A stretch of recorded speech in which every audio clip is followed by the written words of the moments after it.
जय श्री महाकाल मित्रांनो, उज्जैन नगरीमध्ये तुमचं खूप खूप स्वागत आहे. आणि चला माझ्याबरोबर आज आपण फिरूया उज्जैन नगरी. तर मित्रांनो, आल्या लगेच हॉटेलमध्ये चेक इन करून निघालो, डायरेक्ट आलो कालभैरवाच्या दर्शनाला. आणि बघतो तर काय मित्रांनो, तुम्ही बघू शकता गर्दी बघा, एकदम भरमसाठ गर्दी आहे. आणि दर्शनासाठी जवळजवळ आम्हाला 2 तास लागले. श्रावण महिना चालू आहे ना मित्रांनो, त्याच्यामुळे आता भरमसाठ गर्दी आहे. आणि मित्रांनो, आता कालभैरवाचे दर्शन करून आम्ही आलो आहे मंगलनाथ मंदिरला. मित्रांनो, हे मंदिर सुद्धा उज्जैनमधील खूप प्रसिद्ध असे मंदिर आहे आणि अति प्राचीन असे मंदिर आहे. आणि मित्रांनो, ह्या मंदिराबद्दल आम्ही ज्या रिक्षामध्ये बसून आलो, तो रिक्षावाला सांगत होता की पूर्ण जगामध्ये हे एकमेव असं एकच मंदिर आहे, मंगलनाथ मंदिर म्हणून. आणि या ठिकाणी सुद्धा मित्रांनो गर्दी बघा, भरपूर गर्दी आहे. आणि आज मंगळवार सुद्धा आहे, मंगळवार जास्त गर्दी असते असे सांगत होते ते रिक्षावाले.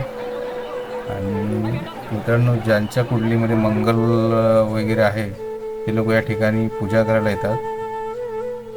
तर या ठिकाणी तुम्ही बघू शकता समोर पूजेचे कसे एकदम जबरदस्त असे बसण्यासाठी मांडलेलं आहे. तर मित्रांनो, ह्या ठिकाणी सुद्धा दर्शनासाठी 1 तास लागला, एकदम मस्त दर्शन झालं. आणि मित्रांनो, आता मंगलनाथ मंदिरानंतरचा जो आपलं लोकेशन आहे किंवा पुढचा स्टॉप आहे तो म्हणजे महर्षी सांदीपनी आश्रम.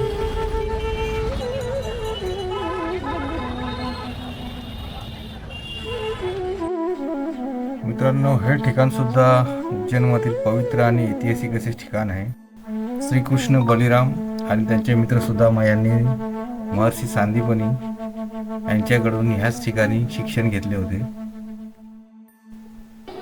आणि मित्रांनो, श्रीकृष्णाने या ठिकाणी ज्या कला आणि विद्या ज्या शिकल्या होत्या त्या शिकत असतानाचे पेंटिंग पूर्ण भिंतींवर अतिशय सुंदर असे लावण्यात आलेले आहेत.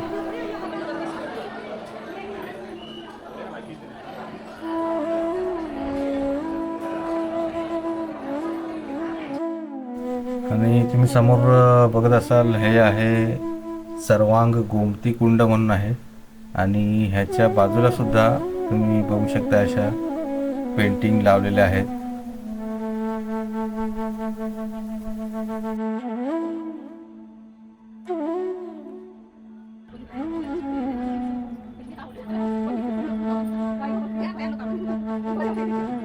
मित्रांनो, 3-4 ठिकाणं फिरून झाली, आता संध्याकाळ झाली आहे.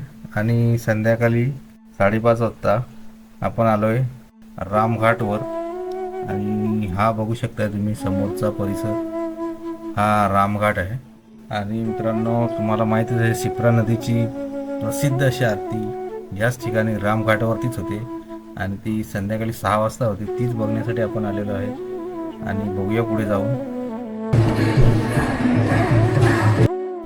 आणि मित्रांनो, समोर बघू शकता अतिप्राचीन असे चित्रगुप्तांचे मंदिर आहे. आणि ही समोर आहे शिप्रा नदी. हे असा व्ह्यू आहे शिप्रा नदीचा. आणि ह्याच ठिकाणी समोर तुम्ही पाहू शकता आरतीची तयारी चालू आहे. आणि थोड्या वेळात इथे शिप्रा नदीची आरती होईल.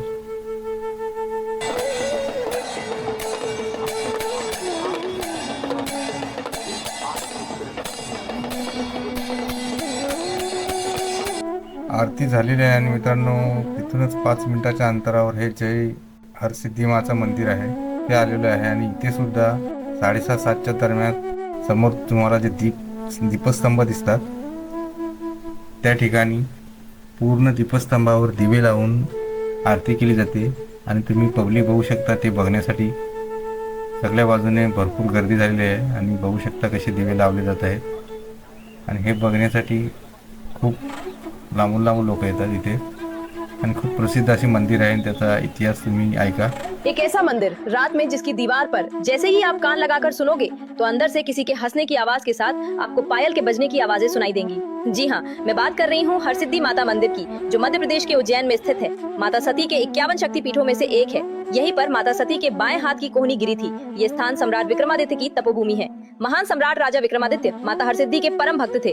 पौराणिक मान्यताओं के अनुसार कहा जाता है कि हर 12वें वर्ष में वो अपना शीश काट कर देवी के चरणों में अर्पित करते थे। लेकिन जब 12वीं बार उन्होंने अपना सिर चढ़ाया तो वो वापस नहीं आया। माना गया कि उनका शासनकाल संपूर्ण हो गया। मंदिर के ठीक सामने 2 बड़े दीप स्तंभ है। मान्यता के अनुसार यहाँ पर स्तंभ दीप जलाने का सौभाग्य हर किसी को प्राप्त नहीं होता।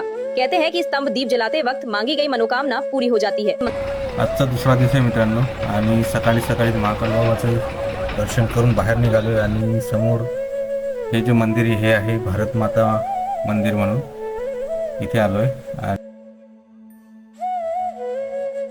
आणि आता समोर बघताय मित्रांनो आता आलेलो आहे आम्ही महाकाल कॉरिडॉरला आणि जबरदस्त असा भरपूर मोठ्या जागेमध्ये हा कॉरिडॉर बनवलेला आहे। मेन म्हणजे हा कॉरिडॉर गर्दी नियंत्रण करण्यासाठी बनवलेला आहे। मित्रांनो ज्यावेळेस कुंभमेळा असतो त्यावेळेस सुद्धा भरपूर गर्दी असते आणि श्रावण महिन्यामध्ये सुद्धा त्यावेळेस गर्दी कंट्रोल करण्यासाठी हा मेन कॉरिडॉर बनवलेला आहे आणि जबरदस्त असा तुम्ही पाहू शकताय महादेवांच्या मूर्ती किंवा महादेवांच्या लीला दाखवण्यात आलेल्या आहेत। मित्रांनो महाकाल मंदिरामध्ये मोबाईल कॅमेरा अलाउड नसल्या कारणाने त्या ठिकाणचे एकही फुटेज घेता आले नाही, कारण की तिथे आता श्रावण चालू असल्यामुळे नियम जास्त बदललेले आहेत।